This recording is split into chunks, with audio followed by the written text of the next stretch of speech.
Bismillahirrahmanirrahim. Assalamualaikum warahmatullahi wabarakatuh. Selamat sore dan salam sejahtera bagi kita sekalian.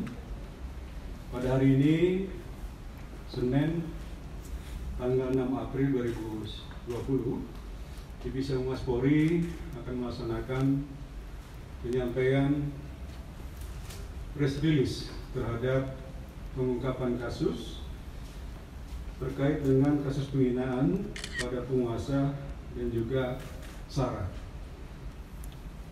Pengungkapan kasus ini merupakan puncak dari penanganan beberapa kasus sebelumnya yang melibatkan tersangka yang sama atas nama AL, di mana sebelumnya menurut catatan kejahatan yang dilakukan saudara AL dengan jenis kejahatan yang sama terjadi sebelumnya juga telah dilaporkan di 2019 oleh penyidik Barreskrim.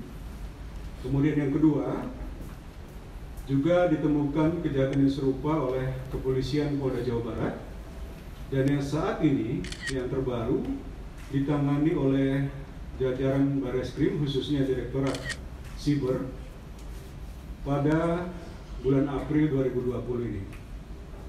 Saudara AL ini dipersangkakan telah melakukan tindakan kejahatan berupa penghinaan pada penguasa dan juga SARA. Dalam melakukan kejahatan ini, tersangka tidak sendiri, dibantu oleh 3 orang rekannya, sementara yang 3 masih berstatus saksi sedang dilakukan pendalaman. Sejauh mana keterlibatannya masih dalam pemeriksaan yang intensif oleh pihak penyidik Direktorat Siber Barreskrim.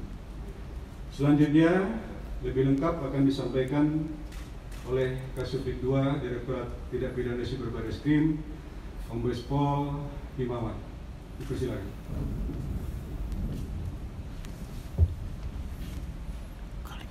Terima kasih waktu yang diberikan. Assalamualaikum warahmatullahi wabarakatuh. Waalaikumsalam. Selamat siang rekan-rekan semua yang hadir pada hari ini. Kami akan memaparkan berkaitan dengan kasus yang dilakukan oleh seseorang dengan memposting ataupun memviralkan berkaitan dengan konten-konten dan video berkaitan dengan penghinaan terhadap penguasa, kemudian juga mengandung unsur SARA dan diskriminasi ras dan etnis, yang ini dilakukan penangkapan pada tanggal 3 April 2020 hari Jumat sekira pukul 20.30 waktu Indonesia bagian Barat, di mana dilakukan di TKP di sebuah rumah di Cipinang, Jakarta Timur, yang dilakukan terhadap pemilik akun Ali Baharsah 007 dan akun Facebook Ali Bahasa, Instagram Ali Bahasa, dan YouTube Ali Bahasa. Dalam penangkapan ini juga diamankan 3 rekannya yang berada pada TKP tersebut.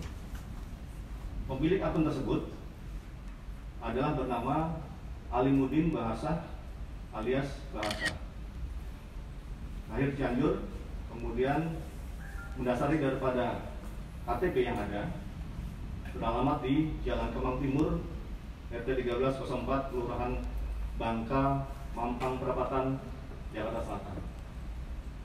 3 rekannya yang diamankan atas nama HAF, laki-laki, 39 tahun, kemudian KH, laki-laki, 24 tahun, dan AAP, laki-laki 20 tahun, yang ini berada dalam satu TKP. Untuk 3 temannya ini, rekannya sedang dilakukan pemeriksaan secara mendalam dan saat ini masih berstatus sebagai saksi, dan pemeriksaan barang bukti untuk dilakukan secara laboratorium forensik digital terhadap barang bukti yang dimiliki oleh 3 temannya ini. Beberapa barang bukti yang dilakukan penyitaan antara lain adalah 4 unit handphone, 3 unit modem, 104 keping DVD, 11 unit hard disk, 5 unit memory card, 5 unit flash disk, 1 unit laptop, 1 unit kamera, 2 unit tripod, 1 unit voice recorder, 2 buah KTP, 1 buah buku, 1 lampu sorot, 1 kemeja warna pink, kemudian blazer warna hitam, dan 1 buah topi warna abu-abu. Tersangka telah dilaporkan atau dimonitoring sejak tahun 2018 berkaitan dengan postingan-postingan ataupun video-videonya yang itu melakukan postingan serta viralisasi yang mengandung unsur pidana. Kemudian terus dilakukan monitoring sampai dengan 2019 yang masih juga melakukan kegiatan-kegiatan tersebut, dan 2019 itu dilakukan pembuatan laporan polisi oleh penyidik yang ternyata ini terus berlanjut sampai dengan 2020 bulan 2 itu ada laporan dari seseorang di Polda Jabar tentang kegiatan yang dilakukan oleh tersangka. Dan 2020 pada bulan April juga dilaporkan di Barreskrim Polri berkaitan dengan kegiatan yang dilakukan oleh tersangka. Modus operandi adalah yang bersangkutan melakukan kegiatan pemostingan yang sebelumnya dilakukan pembuatan video merekam video tersebut, kemudian diposting yang berkaitan dengan unsur sara, diskriminasi etnis dan ras, kemudian berita bohong, penghinaan terhadap penguasa, yang juga memposting dan diviralkan melalui akun media sosialnya maupun WhatsApp group yang ada. Dari hasil pemeriksaan, motif tersangka adalah menyebarluaskan paham yang diyakininya. Yang ini beberapa paham yang bertentangan, juga beberapa paham yang sedang kita lakukan pendalaman untuk berkaitan dengan analisa paham tersebut.